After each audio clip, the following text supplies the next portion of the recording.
Film ini mengisahkan tentang seorang ibu yang tidak mengharapkan kehadiran seorang anak. Wanita itu bernama Moon So-young. Ia tidak sengaja melahirkan seorang anak yang tidak diinginkan kehadirannya. Seorang ibu muda yang harus melahirkan bayi tanpa sebuah ikatan pernikahan ini merasa harus meninggalkan bayinya di sebuah kotak bayi yang sengaja dibuat oleh pihak gereja untuk membantu para orang tua yang tidak mampu untuk membiayai segala keperluan bayinya. Bagaimana kisah selanjutnya? Sekarang langsung kita masuk aja ke dalam alur cerita filmnya. Pada malam itu, di suatu malam yang cukup dingin, ditemani dengan rintikan hujan, seorang wanita muda sedang berjalan perlahan memasuki gereja dan berdiri tepat di depan sebuah kotak yang bertuliskan baby box. Entah apa yang dipikirkan oleh wanita tersebut, ia justru menaruh bayi itu di lantai dengan kondisi sedingin ini. Tentunya hal tersebut sangat membahayakan si bayi.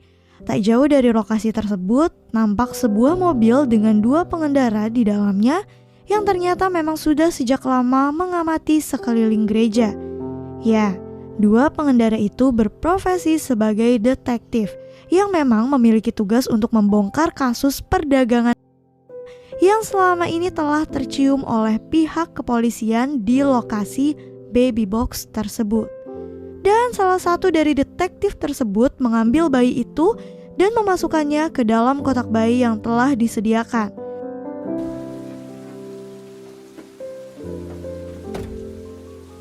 Gak lama kemudian, seseorang dari dalam gereja mengambil bayi itu dan memeriksanya bersama seorang pria yang dipanggilnya Sang Hyun. Setelah melakukan pemeriksaan, ibu bayi tersebut tidak lagi kelihatan. Ia pun menghapus video yang merekam peletakan bayi itu agar tak terdeteksi kedatangannya oleh pihak gereja. Dan petugas tersebut membawa bayi itu bersama Sang Hyun ke kediamannya. Di sisi lain, wanita yang baru saja membuang bayinya itu bergegas menuju ke stasiun. Yang terlihat bahwa ia hendak meninggalkan Korea sejauh mungkin. Ia pun berlari tanpa menengok sedikit pun. Namun tiba-tiba langkahnya terhenti saat ia mendengar suara tangisan bayi. Tangisan itu seakan menghentikan nafasnya sekaligus mengurungkan niatnya untuk meninggalkannya. Keesokan harinya, wanita itu kembali ke gereja dan mencoba menemukan bayinya. Dungso yang telah berada di sana pun terkejut dengan kedatangannya. Meskipun baru semalam ia bersama Wongsong, nama yang tertulis di secari kertas bersama bayi yang ditemukannya. Tapi itu cukup untuk menumbuhkan rasa protektifnya dan mewakili rasa amarah yang mungkin akan muncul pada diri seorang anak yang sengaja ditinggalkan oleh ibunya. Wanita tersebut pun diajak berkeliling tempat penitipan bayi dan akhirnya ia pun ditemui oleh pendeta. Wanita itu akhirnya menyerah dan Dungso pun mengikuti kemanapun wanita itu melangkahkan kakinya. Hingga akhirnya ia membawa perempuan yang mengaku memiliki nama Moon Sun-a menemui Sang Hyun dan bayinya. Di sana Sang Hyun mencoba menjelaskan niatannya membawa Woo-sung, di mana ia mengklaim bahwa dirinya hanya ingin memberikan masa depan yang indah untuk anaknya. Namun Sun-a masih tak mempercayai apapun penjelasan mereka berdua, terutama saat Dungsu berupaya untuk terus menyudutkannya. Akan tetapi ia tetap saja akan mengikuti rencana yang akan mereka lakukan untuk anaknya. Dan meskipun mengetahui bahwa Sang Hyun dan Dungso akan menjual anaknya, ia pun tak memperdulikannya. Karena apa yang ia inginkan hanyalah ia bisa memastikan agar ia dapat melihat anak itu suatu saat nanti. Pembeli pertama pun sudah ditentukan. Dengan mengandalkan peta digital, Sang Hyun pun melanjutkan kendaraannya dengan siul bahagia. Dengan harapan transaksinya lancar tanpa hambatan. Namun di luar dugaan, pembeli justru kecewa karena foto dan penampakan bayinya itu tidak sama. Editan foto Sang Hyun ketahuan, dan itu membuat si pembeli mengatakan beberapa hal yang membuat Sun-a sakit hati. Bukan cuma itu aja, ia pun mengumpat serta mencela si pembeli yang berkata seenaknya kepada bayinya itu. Dan setelah mengetahui bahwa transaksi tersebut batal, Sun-a menanyakan apakah ada calon pembeli lainnya yang harus mereka datangi saat ini. Namun Dungsu membawa kenalannya ke tempat yang sangat familiar dengannya. tempat di mana banyak sekali anak-anak yang memanggilnya kakak dan terlihat sangat menyayangi serta menghormatinya. Ada yang berlari ke sana kemari mengejar bola, ataupun mereka yang sibuk dengan boneka kesayangannya. Serta tiba-tiba mereka mengabaikan permainannya dan berlari menyambut kedatangan Dongso. Di sana ia mengenalkan Sang-hyun dan Sun-ah sebagai sepasang suami istri. Hingga salah satu anak di sana bahkan tertarik untuk menjadi salah satu anak Sang-hyun. Sementara itu, kegagalan transaksi sebelumnya membuat Sun-ah terpaksa merawat anaknya. Ia menggantikan popoknya dan menyanyikan lagu pengantar tidur yang membuat Woong-sung merasakan ketenangan sesaat. Suasana tersebut pun membuatnya hanyut dan tak merasakan adanya dua detektif yang mengawasinya sedari tadi. Sayangnya, ketenangan itu tidak berlangsung lama. Ia kembali terjebak adu mulut dengan Dongso, yang ia tersadar bahwa Dongso bersikap sedemikian rupa karena teringat akan sikap ibunya terhadapnya. Berdasarkan atas apa yang diceritakan oleh Sang-hyun, Dongso ditelantarkan oleh ibunya bersama secari kertas dengan tulisan yang sama seperti tulisan yang ditinggalkan bersama Woong-sung. Mendengar cerita tersebut, ia pun termenung dan merasa bahwa apa yang telah ia katakan menjadi sangat keterlaluan dan terdengar kejam. Di lokasi lain, beberapa polisi mendapatkan kasus pembunuhan yang melibatkan seorang perempuan yang baru saja melahirkan seorang anak. Polisi itu telah memeriksa tempat di mana selama ini Sun-ah tinggal. Ternyata sudah ada yang melaporkan Sun-ah sebagai pelaku pembunuhan. Kasus itu pun akhirnya dilaporkan kepada kedua detektif yang telah lama mengawasi gerak-gerik Sang-hyun dan Dongso. Hingga akhirnya Sojin yang bertugas sebagai ketua tim merasa harus segera mengusut tuntas kasus perdagangan anak yang sepertinya berkaitan dengan kasus pembunuhan.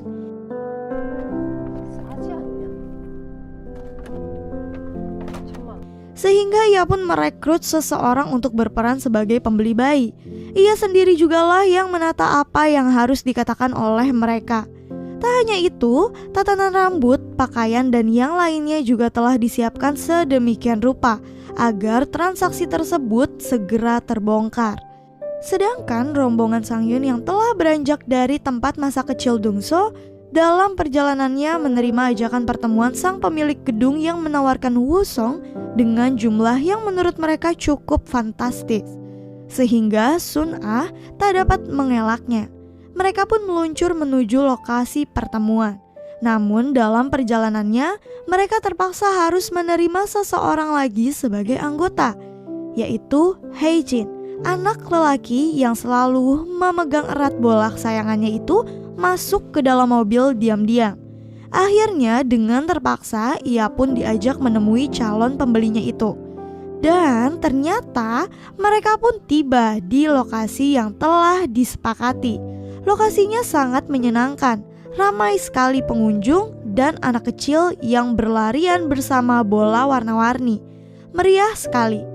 Disinilah ada hal yang tidak dipahami oleh para detektif. Sung-hyun dan yang lainnya tak begitu saja menjual bayi. Mereka juga harus memastikan bahwa si pembeli adalah orang tua asli yang memang akan mengasuhnya secara langsung. Tak hanya itu, mereka juga menanyakan beberapa hal sebelum benar-benar melepaskan Woo-sung. Dan di sana Dongso-lah yang menemukan satu keanehan, yang akhirnya Sung-hyun secara tiba-tiba mengambil kembali Woo-sung dari gendongan perempuan yang akan membelinya.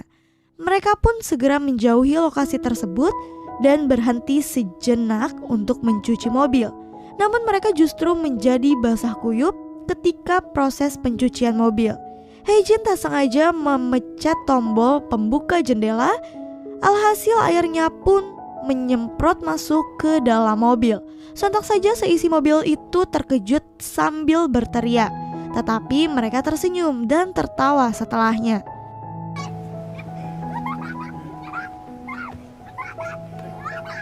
Dan saat suasana memang benar-benar mencair, Sun-ah yang awalnya menanyakan kebenaran nama yang tertulis di SIM dan STNK Sang-hyun adalah bukan Sang-hyun, melainkan Jin-young.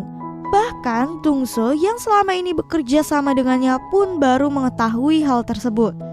yang ternyata nama Sang-hyun adalah nama yang akan diberikannya pada anaknya kelak. Di sana pula Sun-a mengaku bahwa namanya adalah So-hyung. Setelah gagal dalam rencana sebelumnya, So-jin terpikirkan akan memanfaatkan status So-hyung sebagai pembunuh. Dan So-hyung yang saat ini tengah berbelanja di sebuah minimarket mendapatkan panggilan dari seseorang dengan nada mengancam. Panggilan itu pun cukup mengganggunya, sehingga ia bergegas menyelesaikan belanjaannya. Namun, di luar minimarket, dua detektif telah menunggunya. Detektif So-jin memperkenalkan dirinya dan mengajak So-hyung berkeliling. Hingga malam tiba, So-hyung akhirnya selesai juga berbincang dengan detektif tersebut. Ia melangkah di tengah malam dengan sedikit keraguan saat akan memasuki tempat dirinya menginap bersama Sang-hyun, Tung-soo, dan Hae-jin. Rupanya So-jin berhasil membujuk So-hyung bekerja sama, sehingga ia bersedia membawa alat pendeteksi dari para detektif itu. Hingga obrolan mereka di dalam penginapan itu pun dapat terdengar. Malam pun semakin larut, namun Woo-sung tak kunjung terlelap. Sang-hyun terlihat sangat panik saat menggendongnya. Ditambah lagi dengan kedatangan Dong-soo yang terus menanyakan kondisi Woo-sung. Suhu badannya pun tak kunjung reda, hingga mereka sepakat untuk membawanya ke rumah sakit. Nampak kekhawatiran yang teramat sangat di wajah mereka semua. Satu persatu terus menanyakan kondisi Woo-sung ke dokter yang memeriksanya. Beruntung saat itu dokter mengatakan bahwa kondisinya hanya flu dikarenakan suhu dingin sebelumnya. Dan mereka pun kembali ke penginapan dengan sedikit kelegaan. Selain kondisi Woo-sung yang semakin membaik, sejak saat itu keakraban mulai muncul secara perlahan. Bahkan So-hyung mulai dapat melemparkan senyumannya kepada Dong-soo, dan semua obrolan yang terdengar oleh So-jin di seberang sana membuatnya sedikit merasakan keraguan. Dia merasakan benih kebaikan di antara Sang-hyun dan kawan-kawan. Tak hanya itu, ada rasa sentimental tersendiri kenapa ia bersikukuh membongkar sindikat perdagangan manusia itu. Ia merasa bahwa seorang ibu tak seharusnya menelantarkan anak yang telah ia lahirkan sendiri ke dunia ini.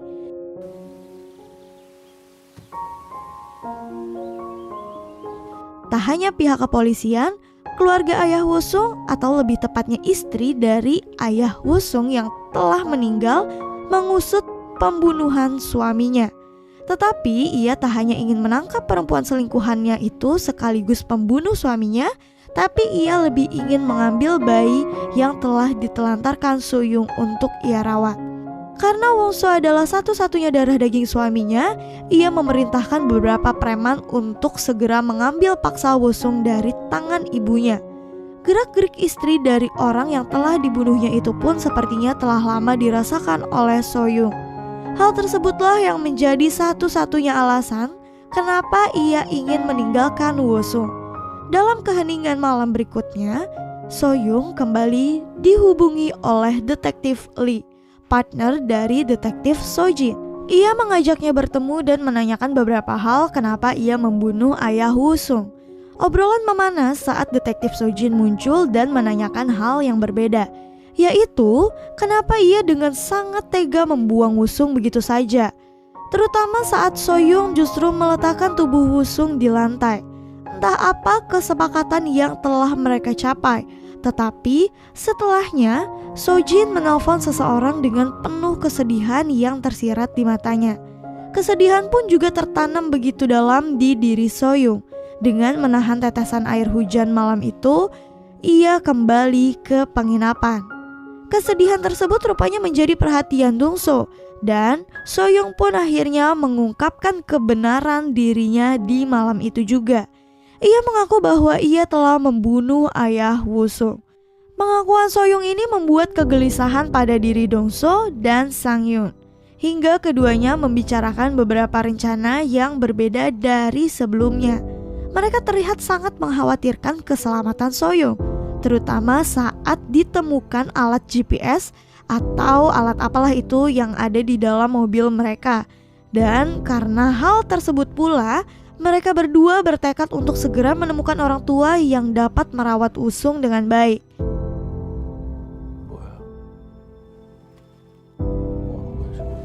Hal yang yang terduga berikutnya adalah salah satu preman suruhan itu telah tiba di samping mobil Sang-hyun. Namun dengan sigap, Dungso melumpuhkan preman tersebut.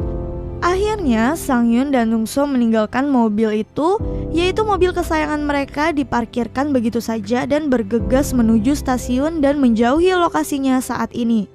Pada detik ini, Soyoung masih terus mengikuti rombongan Sang-hyun kemanapun agar ia tak kehilangan jejak Woo-sung. Sekaligus ia ingin memastikan siapa yang akan merawat bayinya kelak. Dan apa yang telah dipikirkannya ini juga terlintas di pikiran Sojin. Ia yang telah mengetahui bahwa Soyoung melarikan diri bersama Sang-hyun memahami tindakan yang diambilnya itu. Seiring berjalannya kereta ke arah yang entah kemana, Soyoung terus menatap dengan pandangan kosong. Ia terus memikirkan apa yang seharusnya ia lakukan dan langkah apa yang seharusnya ia ambil. Sejatinya ia tidak ingin Woo-sung turut merasakan penderitaannya. Kereta pun melaju dengan cepatnya dan mereka pun tiba di lokasi yang ternyata adalah tempat pertemuan pembelian Woo-sung berikutnya, yang merupakan seorang ibu yang telah kehilangan putrinya. Ia masih bisa menyusui dan mencoba untuk menggendong Woo-sung dan menyusuinya. Woo-sung pun tanpa penolakan dan menyusu kepada ibu barunya tersebut. Sayangnya, apa yang telah dikatakan oleh suaminya sangat menyakitkan bagi Soyoung dan yang lainnya. Ia meminta agar Woo-sung tak lagi menemui bayinya kelak. Permintaan tersebut tak dijawab sendiri oleh Soyoung yang adalah ibu kandungnya Woo-sung. Tetapi Dongso lah yang menolak permintaan tersebut dan mengambil kembali Woo-sung dari tangannya. Transaksi pun kembali batal. Kali ini mereka menghibur diri dengan berkunjung ke tempat hiburan masyarakat. Tentu saja Hae-jin sangat senang sekali, meskipun kesedihan tak dapat dihindarkan oleh Soyoung dan Dongso. Mereka yang saat ini berada dalam permainan biang lala membicarakan bagaimana dan apa yang telah terjadi sebenarnya pada kehidupan Soyoung sebelumnya.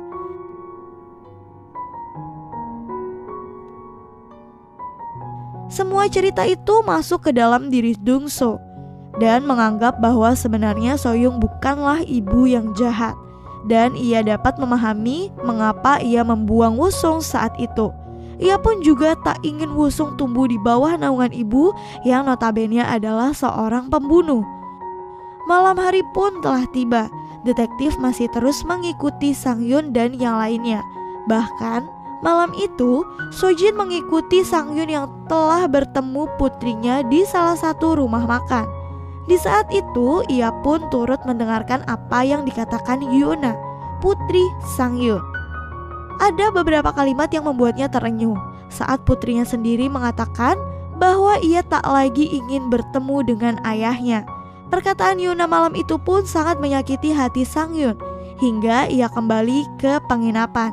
Ia pun melantur dan mengatakan bahwa mungkin seharusnya Soyoung mengatakan ucapan terima kasih untuk Woo-sung karena telah lahir ke dunia ini. Meskipun ia tak akan mengerti apa yang dikatakannya, tetapi setidaknya ucapan tersebut pernah dikatakan sekali saja oleh ibu kandungnya sendiri. Soyoung seakan memahami apa yang dikatakan Sang-hyun dan menghentikan aktivitasnya saat itu. Dongso mematikan lampu dan mereka memejamkan mata bersama. Satu persatu nama disebutkan oleh Soyoung dan mengucapkan ucapan yang sama. Hae-jin, terima kasih sudah dilahirkan. Sang-hyun, terima kasih sudah dilahirkan. Dongso, terima kasih sudah dilahirkan. Dengan suara lebih perlahan, ia pun turut menyebutkan nama Woo-sung dan mengucapkan terima kasih sudah dilahirkan. Hae-jin pun turut mengucapkan nama Soyoung, terima kasih sudah dilahirkan.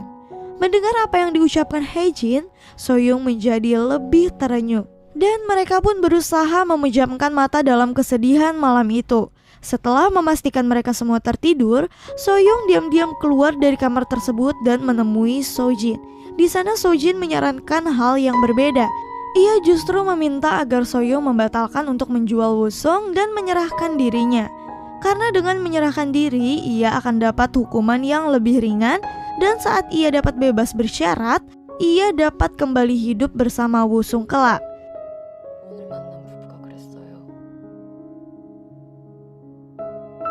Ketidakberadaan Soyun rupanya diketahui oleh Sang-hyun. Begitu juga dengan Dong-soo. Mereka pun bergegas meninggalkan penginapan tanpa menunggu kedatangan Soyun. Dan sebenarnya mereka menyadari bahwa selama ini Soyun telah berhubungan dengan para detektif di belakang mereka. Namun kali ini Dong-soo benar-benar memahami tindakan Soyun. Ia pun juga ingin kelak Soyun hidup bersama dengan Woo-sung. Sehingga Dong-soo meminta agar Sang-hyun bergabung dengan Tae-jo, preman suruhan istri ayahnya Woo-sung. Sementara dirinya sendiri menemui sepasang suami istri yang sebelumnya pernah meminta agar Soyun tak lagi menemui Woo-sung. Kali ini mereka telah berubah pikiran. Mereka kini justru bersedia nantinya Soyun boleh bertemu dengan Woo-sung kapanpun yang ia mau. Penjelasan itu pun membuat Dong-soo semakin yakin untuk menyerahkan Woo-sung kepada mereka. Meskipun sebenarnya ia sadar bahwa kedatangannya ini juga merupakan tindakan penyerahan dirinya ke tangan polisi. Dengan mata berbinar, ia pun mengatakan bahwa ia akan menyerahkan Woo-sung kepada sepasang suami istri tersebut. Tak lama pintu diketuk dan sesuai dugaan, detektif Sojin dan Lee pun muncul dari balik pintu tersebut dan segera menangkapnya.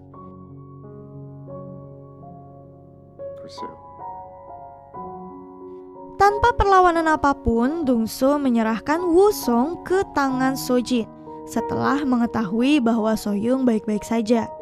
Beberapa tahun telah berlalu, Woo-sung telah tumbuh besar dan sangat sehat di bawah asuhan Sojin, yang merupakan permintaan dari Soyun sendiri dan kesepakatan di mana saat tanggal 15 setelah Soyun dibebaskan, mereka akan dipertemukan kembali. Namun tanggal yang telah ditentukan ternyata Soyun tak kunjung muncul. Rupanya Soyun telah memahami kebaikan bahwa seharusnya memang Woo-sung tinggal jauh dari dirinya. Soyun mengetahui bahwa kehidupan Woo-sung sangat baik bersama Sojin, karena Sojin sendiri dapat memastikan pasangan orang tua yang benar-benar baik dan layak untuk merawat Woo-sung. Hal tersebut dilakukan adalah karena Sojin sendiri tak dapat menjadi orang tua resmi Woo-sung. Tetapi dirinya dapat terus mengawasi dan memastikan bahwa suatu saat nanti dapat mempertemukannya dengan ibu kandungnya dan membicarakan masa depan Woo-sung bersama-sama. Film ini pun berakhir dengan tatapan kesedihan yang terpancar dari mata Soyun. Ia yang kini telah memiliki kehidupan baru merasa kehilangan akan sosok Dong-soo, Sang-hyun, dan Hae-jin, terutama Woo-sung. Dan film pun selesai. Mohon maaf apabila ada kesalahan dan kekurangan dalam video ini. Terima kasih.